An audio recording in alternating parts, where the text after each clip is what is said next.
प्रमिला बायदिया देरहासारमोन बायदिया हाग्रामानि हिन्जावा हाग्रा गोदान दाननानै बायदिसिना बिफां लाइफां फोजोबस्रांनानै बायदिसिना मावगासिनो दङ।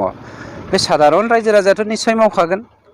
जोङो लेखा गोरों मानसिफ्रानो एडमिनिस्ट्रेटर हिसाबै रुलार हिसाबै 17 बोसोर खालामबोनाय मानसिफ्रानो जुदि हाग्राखौ दानफायबोयोब्ला देरहासारनि नामाव दाबो मोनथाम जायगाया माने प्रप'ज रिजार्भ फरेस्टआवहाय टि गार्डेन दङ।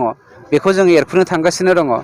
किन्तु प्रप'ज रिजार्भ फरेस्टआव माने गोबाव समनिफ्रायनो जुदि रायजोफ्रा थाबोदोंबा रायजो जाबोदोंबा बै प्रप'ज रिजार्भ फरेस्टआवहाय जेराव मानसिया न' लुनो मोना बेखौ जोङो नै गोदान आयेननि गेजेरजों बिथांमोननो बे हाखौ होनानै जि जायगायाव इनक्रस जायाखै बे इनक्रस जायै हाखौ पार्मानेन्टलि सेभ खालामनायनि थांखिजोंनो दिनै मोनसे आसाम सरकारा घोषणा खालामदों।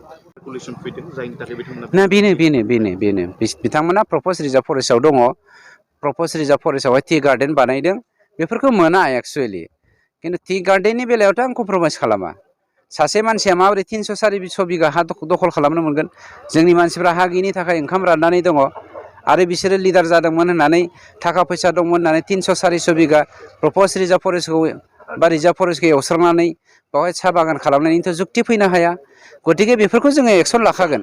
किन्तु जाय रायजोफ्रा जुग जुग 2 बिगा 3 बिगा 7 बिगा 8 बिगा दखल खालामनानै रायजो जाबोगासिनो दङ। इभेन द it was under the proposed reserve forest it's not a matter.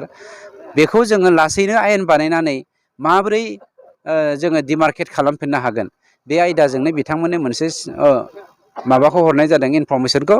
नोंथांमोना बेवहाय बबे समनिफ्राय रायजो जादों इभेक्सन खालामगोन होननायनि नङा। बबे समनिफ्राय रायजो जादों। जुदि आमुक समनिफ्रायनो रायजो जादोंबा थिग दं। नोंथांमोननि हाखौ जोङो डिमार्केट खालामनानै प्रप'ज रिजार्भ फरेस्टनिफ्राय डाइभार्ट खालामनानै लाबोनोसै होननानैसो हरनाय जादों। अब्लासो जोंनि हारिफोरखौ जों रैखा होनो हागोन। जों बावैसो माने मोनसे तथ्य नागिरनानै बुंबाय बर्न अफ दि वाइल्ड लाइफनि सेन्सारखौ नागिरदोंमोन जों। बेहाय बुंबाय जे धनस्रि प्रजेक्टनि जिहेतु आन्डार बेयाव गोग्लैयो। किन्तु बिथांमोना जोंनियाव गोग्लैया होननानै बाक्सायाव हगारदोंमोन। मसलपुराव जों नागिरहैनानै बिथांमोना किन्तु जों नुबाय उदालगुरि जिल्लानि सिङाव थानाय बे बर्न अफ दि वाइल्ड लाइफनि जिखुनु 400 हेक्टर बिगानि जिथु माने एनफर्समेन्ट बे बिथांमोना माने बुस्थुआ ओरैबायदि दा हमनानै ला जोंना क'क्राझार जिल्ला जाबाय, चिरां जिल्ला जाबाय। क'क्राझार जिल्ला चिरां जिल्लाया मोननैबो मोनसे फरेस्ट रिजार्भनि सिङावनो दङ। जेरै चिरां रिजार्भ फरेस्ट। दा बे चिरां रिजार्भ फरेस्टनि सिङावनो क'क्राझाराबो दङ। गतिके बरन'दि वाइल्ड लाइफ सेन्चुरिनि जा जथाय हा बे जथाय हाया मोनसे समाव उदालगुरियाव दंमोन ना बाक्सायाव दंमोन दिस is not a matter. It is not the issue. इस्युआ जादों जोंनि हाया माबे स्टेटासाव दङ बेखौसो जों स्टाडि खालामनांगौ। गतिके दा मानसिफ्रा इलेक्सन जागोन मागोन होननानै दावराव जादों।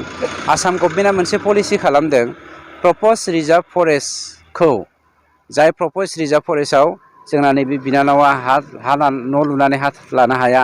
आं थांनानै हाग्रा सिफायहैनो हाया। बेफोरबायदि जायगायाव